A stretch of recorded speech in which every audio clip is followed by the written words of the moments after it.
හරි අපි කමඩ 20ක් ඉවර කරමු. 11 වෙනි ප්‍රශ්නේ. පොයින්ට් එක මම දෙන්නම්. මෙහෙම දීලා තියෙනවා. අපිට දීලා තියෙනවා A B C D E කියලා සංයෝග වර්ග ටිකක්. මේකට එක්ක සාපේක්ෂ අණු ස්කන්ධය ආසන්න වශයෙන් සමානයි. 86 88 වගේ තමයි ගිහිල්ලා තියෙන්නේ. මෙයාලගේ තාපාංග විචලනය වඩාත් හොඳින් පෙන්වන්න ලබන්නේ කාගෙද කියලා අහනවා. හරිද? කොහොමද ඒක කියන්නේ? දැන් මේකයි කතන්දරේ. මම කලින් අපි 2019 කතා කරනකොට කිව්වා ද්‍රවාංග තාපාංක හදාපනු දෙන්නේ අන්තර් අණුක ආකර්ෂණ බල මත.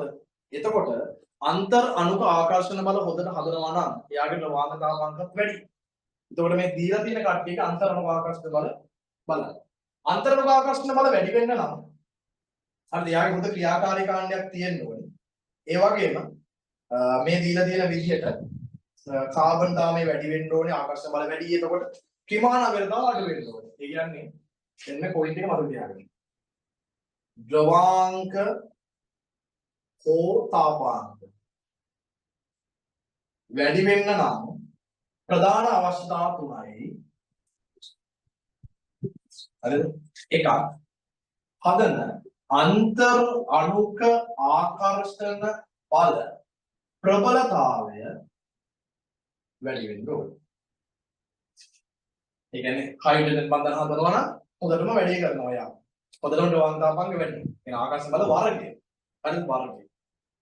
ඉතින් ආකර්ෂණ බල වර්ගය. වර්ගයේ ප්‍රබලතාවය වැඩි වෙනවා.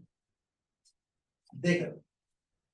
පුළුවන් තරම් එහෙම වැඩි වෙන්න නම් පුළුවන් තරම් කාබන් දාමය නැත්නම් මේ අවන්දන සාපේක්ෂ අණු ස්කන්ධය මේකත් පුළුවන් තරම් වැඩි වෙන්න ඕනේ.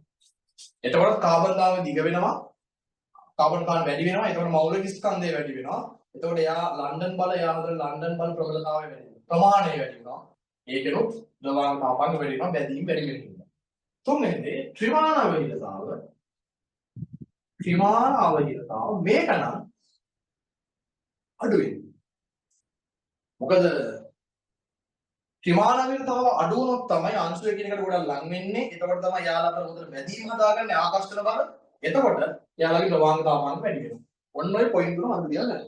ඕකෙන් ගමු උත්තරේ දැන්. ඒ වල ඇල්කේනියක් නේ. ඒ ඇල්කේනියක්. ඇල්කේනියක් නම් එයා හදන ප්‍රධාන ආකර්ෂණ බල වර්ගය ලන්ඩන්. හරිද? බීත් එහෙමයි. එයත් ලන්ඩන්. C ඇල්ඩිහයිඩයක්. ඇල්ඩිහයිඩ් නම් එයා හදනවා දීද්‍රව ප්‍රබලතාවයෙන් වැඩි.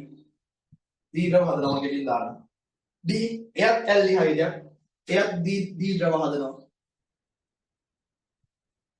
ඊට පස්සේ ඉන්නවා E ඇල්කොහොලයක් ඔන්න. ඇල්කොහොලයක් නම් එයා හයිඩ්‍රජන් බන්ධන කියන අන්තරම ආකර්ෂණ බල වර්ගය හදනවා. ඒක තමයි ප්‍රබල එක. හරි දැන් පිළිවෙල හදමු මේ ටික. එහෙනම් ප්‍රබල ආකර්ෂණ බල වර්ගයේ හයිඩ්‍රජන් ඉන්න E තමයි වැඩි වෙන්නේ. ඊට පස්සේ දීද්‍රව දෙන්න අපි ඒ දෙන ක්‍රමාවත් දාලා ඒ දෙන පස්සේ සංසන්දනය කරමු. ඊට පස්සේ ලන්ඩන් ප්‍රබලතාව වෙනවලු ඒ දෙනම ක්‍රමාවත් දාලා ලියන්න. දැන් මේ කට්ටිය වෙන වෙනම සංසන්දනය කරමු. පොඩි මේදී උදේ බලන්න ඒ වගේ දෙන්න. ඒ කියන්නේ කාබන් දාමේ දිගටම තියෙනවා. D වල සාකණීය වේ. සාකණීය වීම තියනවා කියන්නේ ත්‍රිමාන අවේරතාව වැඩි. අඩුනේ මේ වැඩි. ත්‍රිමාන අවේරතාව වැඩි B වල. ත්‍රිමාන අවේරතාව වැඩි කියන මේක අනිත් පැත්ත. එහෙම වුණ ද්‍රවාංග තාපාංග අඩු වෙනවා. එහෙනම් B වල අඩුයි. A වල වැඩි. මේ දෙන සංසන්දනය කරනවා ඒකෙත් එහෙමයි. C ගත්තොත් එහෙම කාබන් දාමේ එක දිගට තියෙන්නේ. D ගත්තොත් එහෙම ඒක ස්ථාකණීය වීම තියෙනවා. ඒ කියන්නේ ත්‍රිමාන අවේරතාව වැඩි D වල. ලං වෙන්න අමාරුයි. ඒ හේතුව හින්දා එයාගේ ද්‍රවාංග තාපාංග අඩු වෙනවා D වල. C වැඩිම ඊට පස්සේ ඔන්න ඔය පිළිවෙල තමයි කතන්දර යන්නේ. ඉතින් ඔය පිළිවෙලට ප්‍රස්තාරය ගහලා තියෙන්න ඕනේ. ඒ පිළිවෙල ප්‍රස්තාරය ගහලා තියෙන්නේ දෙක. දෙවෙනි උත්තරේ එකින් අපිට උත්තරේ දෙක විදිහට ගන්න පුළුවන්.